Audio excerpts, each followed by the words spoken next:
Well, in February, Israel and the world lost a champion with the sudden death of Rabbi Yael Eckstein, founder of the International Fellowship of Christians and Jews. As CBN's Chris Mitchell explains, Eckstein's daughter, Yael, is carrying on the family legacy.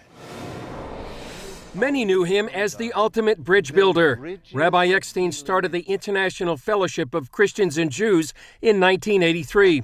Since then, it's generated more than $1.5 billion to help Jews in Israel, the former Soviet Union, and more than 58 other countries. In a video message taped shortly before his death, Eckstein charged his daughter, Yael, with the mantle of his ministry. Watch over this ministry.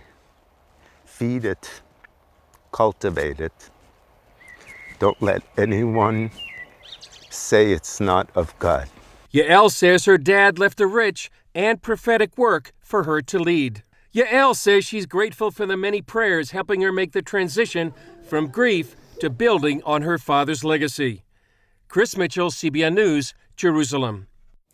Well, Yael Eckstein joins us now. It's a pleasure to have you on the show. Thank you, Gordon. It's wonderful to be back. What's it like for you to see a video like that of your father praying for you? It touches me. It moves my spirit. It's something that's real. I believe the soul is a lot more wise than our physical beings. And I think just as my father was a vessel that God worked through his entire life to do good in this world, God used him as a vessel to send me a personal message of strength and encouragement and hope, even before he knew he was going to pass. Did he know? Because it seems he's doing a transference. It's similar to Moses and Aaron. There's a, lay hands and, give your mantle to the next generation. Do you think he knew? I think his soul knew. I don't think in a conscious way he knew. The day that he died, he woke up, he prayed, he drank coffee, he read the newspaper, and he died. I call it the death of the righteous. But do I believe his soul knew that this was coming? When I look back at so many things that he did to prepare us, to prepare me for such a time as this, I think his soul knew. Okay. Well, let's talk about the future and the present. How's the fellowship doing? Thank God. Thank God we are stronger than ever before. In the past 5 months, I recognized immediately, I said, for the funeral and for the Shiva period of mourning, I'm Rabbi Eckstein's daughter. I am not any kind of executive. I'm mourning as the daughter. But as soon as I step into the office, I need to put my emotions to the side and do everything I can in order to ensure that this ministry only gets stronger. And in the past 5 months, we really have gotten stronger. We're around 1.5% ahead of our projected budget. We've actually seen historic things happen in the past 5 months. The Jewish community has reached out their hand to say, we want to stand with you, Yael. We want to stand with the Christian community who's doing so much good across Israel. Wherever you throw a stone, you see that there's a fellowship project there, biblical project, helping the orphan, the widow, feeding Holocaust survivors, providing clothing to every single orphan, bringing Jews on Aliyah from the biblical land of the north. Everywhere you look, the fellowship, Christians are there in a practical, tangible way on behalf of the fellowship that we get to say, this is a gift of love from Christians around the world who stand with you. And the Jewish community now, Gordon, it's amazing to see, is not only recognizing that, but they're appreciating that. And they're not only appreciating that, but they're partnering. That's a real change, because your father went through a lot of opposition from the Jewish community when he founded the fellowship.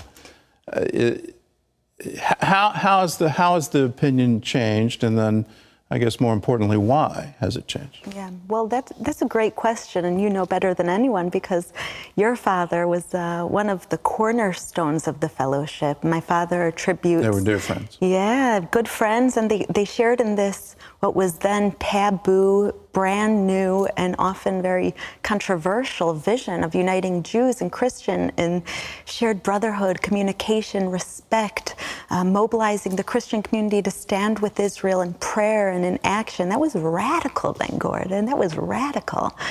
And so when It was the right thing. Amen. And that's why God blessed it.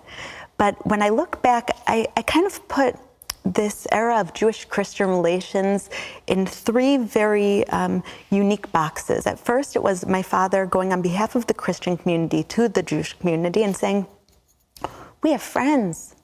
To the Jewish community, wake up. For the first time in history, we have friends. Let's reach out our hands in return. Let's cultivate this. Let's invest in this. Let's really believe in this. And he was ostracized. He had to stop his Bible, going to Bible study classes at the local synagogue. My sister's bat mitzvah, he was totally humiliated, and he wasn't allowed to go up and pray because he works with Christians. And it was a foreign concept that the Jewish community was terrified of. Once, with a lot of help from your father, on Wings of Eagles began, and with the crisis of bringing Jews from the former Soviet Union home to Israel, suddenly the Christian community in a tangible way said, we want to be part of this, a biblical prophecy coming to fruition of bringing Jewish people home. Suddenly when my father came and said, okay, this isn't just speech, but it's action, the Jewish community said, okay, they're helping us, okay. And I think now, Gordon, what my father saw was the very beginning of the third stage, that I think through President Trump standing with Israel so strongly, moving the U.S. Embassy to Jerusalem, recognizing the Golan Heights, fighting Iran that they won't become nuclear, suddenly the Jewish community is waking up and realizing what our fathers said 37 years ago. This isn't about money. This isn't about being a humanitarian organization. This is bigger than this. This is a strategic partnership of God. How good and pleasant it is when brethren dwell together in peace. And then you see it, how it has an effect also that the Fellowship's the largest humanitarian organization in Israel, helping 1.4 million people in need. But also that this support, President Trump isn't supporting Israel because of the Jewish community, he's supporting it because of his evangelical followers, that they say this is a core value to us. And we're seeing in every way now, Gordon, how the Jewish community is waking up to this, how they're recognizing this, and they're appreciating it. And so it's just inspiring for me to see. This is what I say is a testimony to my father's success. It doesn't have to do with dollars raised. It has to do with the vision, the mission, taking on a life of its own. What's your vision now? What do you see in the future? Well, I see the Fellowship really clearly defining what it is we do, and so that we could do it even better. When my father started the Fellowship, there was no organization bridging Jews and Christians. And so the mission statement was simply to bridge Jews and Christians and transform 2,000 years of hate and mistrust into a new relationship of love and appreciation and communication. A testimony to my father's success is that there are so many other ministries doing this now. The Fellowship doesn't need to be in every single place, focusing on every area of Jewish-Christian relations. Our niche, what we have been blessed to be able to do so effectively, is be part of biblical prophecy coming to fruition through humanitarian aid, being that voice of Christians on the ground in the 5,500 bomb shelters that we've built, in the former Soviet Union, to Holocaust survivors, to the orphans, I was just in Sderot on the border with the Gaza Strip, that they get endless rockets attacks. Yeah, it's Rocket Town.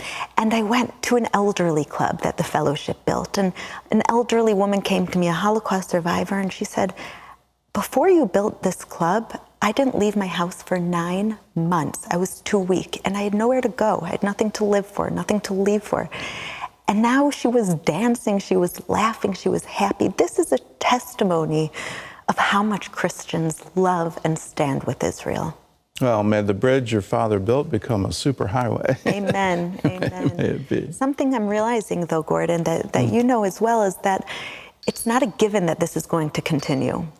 That we've gotten to this place in history where Jewish-Christian relations are strong, but dare we think that this is a given for the next generation, and stop investing in emotional, physical, spiritual prayers to ensure that this love, this partnership is passed on to the next generation. Yeah, absolutely. We have to do our part in our generation to make sure that the legacy that we have received not just goes on to the next, but grows into the next generation. And how do we do that? And you have to be very intentional. It can't be by accident. You have to be very intentional. This is a good thing. This is the right thing to do. Let us endeavor to do it. Amen. All right. Well, thanks for being with us. Thank you, Gordon. If you want to learn more about the work of the International Fellowship of Christians and Jews, go to our website at cbn